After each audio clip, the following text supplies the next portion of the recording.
mo kí gbogbo ẹ̀yin Afẹ́nifẹ́re kó lè pé màá tẹ̀síwájú fídíò nínú ọ̀rọ̀ mi fẹ́ kí n wo fídíò yìí ṣètì fídíò tẹ̀ ń wò yìí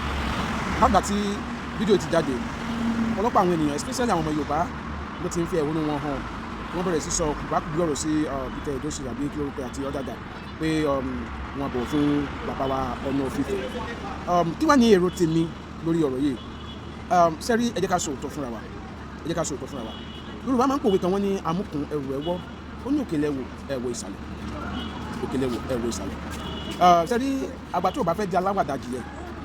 kò mà ní máa sọ àgbàdo mọ́tì nígbà tí bàbá wa Ọ̀jájá tí wọ́n dé orí ipò tí a rí pé wọ́n fẹ́ràn àti máa lọ sí òde àwa kan jáde nígbà yẹn ta ní kò bójúmu ọ̀pọ̀lọpọ̀ ẹ̀yẹ ènìyàn lẹ́bẹ̀rẹ̀ sí sọ̀rọ̀ ojú tí la akọ́ ọ̀làjú la wà nígbà kan kan but when we are talking about culture is culture ọ̀làjú ẹ má jẹ́ kó ọ̀làjú máa ba culture wa jẹ́ certain implications àwọn nǹkan táwọn avoid nígbà yẹn lélẹ́yìn I can remember nígbà tí bàbá wa Oonirisa tó gbéṣẹ́ bàbá yẹn tẹ̀lé àṣà àti ṣe wa ọba tó bá jẹ́ ọba Ifẹ̀ ìtẹ́jẹ́ kó yà wípé kì í jáde láàfin fòkìfòkì àwọn tó wá sọ́ngbà yẹn pé kọ́ má jáde fòkìfòkì tí wọ́n yé wọn ara ìdí lélẹ́yìn ara ìdí pàtàkì lélẹ́yìn àkọ́kọ́ láti avoid irú embarrassment báyìí nítorí oríṣiríṣi ẹ̀yà ló wà lórílẹ̀‐èdè Nàìjíríà ẹ̀yà kọ̀ọ̀kan ló dẹ̀ ní àṣà tiwọn fún àpẹẹrẹ bí àwọn gáìsì ṣe kí bàbá wa báwọn Ìgbò ṣe máa ń sábà kí ara wọn nìyẹn ẹ rí i pé Ìgbò wọn kì í sábà dọ̀bálẹ̀ fún ẹni tó bá jù wọn lọ tiwọn àṣà tiwọn nìyẹn Yorùbá dẹ̀ ní ìdálù níṣèlú ṣùgbọ́n àṣà tiwa yàtọ̀ so láti máa avoid irú nǹkan bí eléyìí ní ó ti wà ní àṣà Yorùbá kó bá máa jókòó sáfin ẹ tó bá fẹ́ rí ọba kó wá kábíyèsí láàfin bàbá wa láàfin Ọ̀yọ́ gan ó ní ojú ká ní kì í ṣe pé ìgbà tí àwọn kẹsàn-án máa ti bàbá yẹn pọ̀npọ̀n I'm very sorry to say that bàbá yẹn ò kì í sábà lọ pàtí kẹ̀kẹ́ bàbá yẹn fẹ́ lọ sí àwọn tó tẹ̀lé àṣà wa nìyẹn. ìkejì ni pé spiritually ó dangerous fún èèyàn láti máa bọ ọba lọ́wọ́ lẹ́yìn bá fẹ́ kọjú orí ìgbò so tí èèyàn bá wá lọ sí pàtí tó mọ̀ tí ọba àwọn ìdẹ̀fẹ́sọ̀n ẹ̀ tó náwó sí ọ tó wò pé kíní kan tó bẹ̀ lọ́wọ́ tó bá strong enough spiritually ọjọ́ orí ẹni yẹn ọwọ́ lọ́lọ́wà. ìkẹta ni pé spiritually kò dá kí èèyàn máa wọ ọba fín pé o tẹjú mọ́ bàbá yìí ó wò ẹnìyẹn kọjú orí ẹ̀ ṣeré ni tí ò bá múra tẹ́yìn ò bá múra tọ́nà ò bá tẹ́yìn ẹni yẹn kọ́nà jẹ́ ké ọjọ́ orí ẹ̀gùn ìtẹ́jẹ́ bóyá pé gbà tí ọba tẹ́jú mẹ́jù wọ́n ti gbà lára ọjọ́ orí ẹni yẹn ìwádìí sọ fún wa bẹ́ẹ̀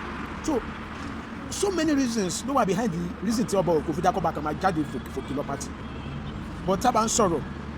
àwọn kan máa rò pé àwọn làwọn kàwé jù àwọn làwọn lówó jù àwọn làwọn mọ̀ no we are talking about culture tradition custom tí wọ́n lè máa mọ̀ that's your age ọjọ́ orí kọ́ la mi sọ kí ni yìí ìmọ̀ la ń sọ làákàyè la ń sọ ìrírí la ń sọ not age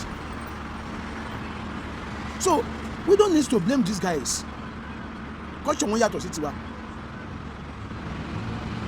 culture wọn yàtọ̀ sí tiwa ǹjẹ́ ìgbà mélòó ìgbà wọlé yìí ti rí ọba lórí àwọn tó ọba number one ọba nínú ọ̀tí yẹn kó máa jọ fòkì kiri bẹ́yẹn I'm very sorry to say bí mo ṣe lo language lo ẹ má bínú o torí àwọn náà fi wọ́n protect culture má bínú kó máa jọ kiri bẹ́yẹn no wọ́n protect culture wọn ìjòyè mi wà ní ààfin bẹ́yẹn tó pọ́n rẹ̀ lédè bíi pé nínú ìlú Ilé Ifẹ̀ gan kì í dédé lọ òde ní ìjòyè mi kì í dédé lọ òde pé torí ọ̀rọ̀ tá à ń sọ torí irú nǹkan tá a fi ń sọ̀rọ̀ lélẹ̀ nígbà yẹn lẹ́yìn kan tako wa look at it today ẹ wá ń bínú ẹ fapá jánu àwọn Ìgbò yẹn ti wà arrogant jù wọn bọ̀bọ̀ yẹn wà rude àwọn kan ló ń gbé picture tó bá sí lọ́tì dọ̀bálẹ̀ fún ọbabìnrin wọn ló ń gbé jáde yes culture ọbabìnrin protect culture ẹ̀ náà ló fà tó bá sí lọ́tì value ẹ̀ náà tó bá fi àṣẹ wọlé àwọn yẹn máa bá ìfi wọlé and ẹ̀yin èèyàn tẹ súnmọ́ kábíyèsí náà ẹ̀yin ló lu bí torí mo mọ̀ pé ká ní invite kábíyèsí yẹn náà sí occasion show wa ẹ̀yin náà lẹ máa sọ pé ó ní ìgbéraga ó jọrọ ẹ lójú kì í ẹ̀yin náà lólùbí ẹ̀yin lẹ máa ní Adégúnlé ní ẹ̀yin náà lẹ máa ní kò gún lọ́la ẹ̀yin ní ká ẹ̀yin tẹ̀ ń jà fake tẹ̀ bàbá jáde tẹ́ bá fẹ́ ṣe nǹkan tẹ̀lé ní kẹ́ pátápátá invite kábíyèsí ni lẹ́pẹ́ ti jọ rẹ̀ rí kó bàbá tó jọba dandan bàbá gbọ́dọ̀ wá síbi freedom ọmọ yín bàbá gbọ́dọ̀ wá síbi naming ceremony bàbá gbọ́dọ̀ wá síbi birthday yín tó bá ti wáyé náà lẹ máa bá bàbá yẹn jẹ́ lẹ́yìn ẹ̀yin ní ká so èmi ò rí àwọn guys ṣe blame wọn ní Yorùbá ní oníbàálòpọ̀ rẹ̀ ní ẹni pé báyìí ní àkàrà káwọn èèyàn tó bá fi gbákùn káwọn tó wá fi di àkàrà gbá yes na ìrínisí nìsọnilọ́jọ̀ yóò bàbá ìmọ̀ràn tí mi fẹ́ gbà yín kábíyèsí rí ẹ dàbọ̀ ẹ má jẹ́ ká sáré abàjẹ́ ẹjọ́ bàbá abẹ́yìn èèyàn kéré nídìí nǹkan ẹ̀ èèyàn kí kéré nídìí nǹkan ẹ̀ ipò tẹ́ wà ipò àgbà ni ipò àgbà lẹ́wà aṣojú gbogbo ọmọ Yorùbá ni àwọn kankan wà tó yẹ pé ẹ̀yin lè má kà sí ṣùgbọ́n tó bá dọ̀dọ̀ tiwa àwa máa kà sí ó dẹ̀ máa dùn wá gan. Bàbá àforí adé bẹ̀yìn ẹ bá wa ṣàtúnṣe mo fi igbarú mọ́lẹ̀ tó wà lótú Ifẹ̀ mo fi bẹ̀yìn ẹ bá wa ṣàtúnṣe mo fi adé àrè bẹ̀yìn ẹ bá wa ṣàtúnṣe mo fi tẹ́wọ́ gbadé aya Ọlọ́fin mo fi bẹ̀yìn mo fi Ajíbọ́lá ẹ̀dùn ọ̀rọ̀ lótú Ifẹ̀ mo fi bẹ̀yìn ẹ bá wa ṣàtúnṣe ẹ dàbọ̀ ẹ jẹ́ kí n ara bíi kán mọ̀rú èèyàn kán mọ̀rú ipò tẹ́ wà ó dà pé tẹ́ jókòó sí ẹni tó bá pè yín sí patí bàbá kì í ṣe gbogbo ẹ̀ lè máa lọ sí gbogbo ẹ̀ láti máa avoid àwọn kankan lórí àṣà wa lórí ìṣe wa káwọn ọmọ tó ń bọ̀ lẹ́yìn tiwa náà kán bá lè rí nǹkan gidi bá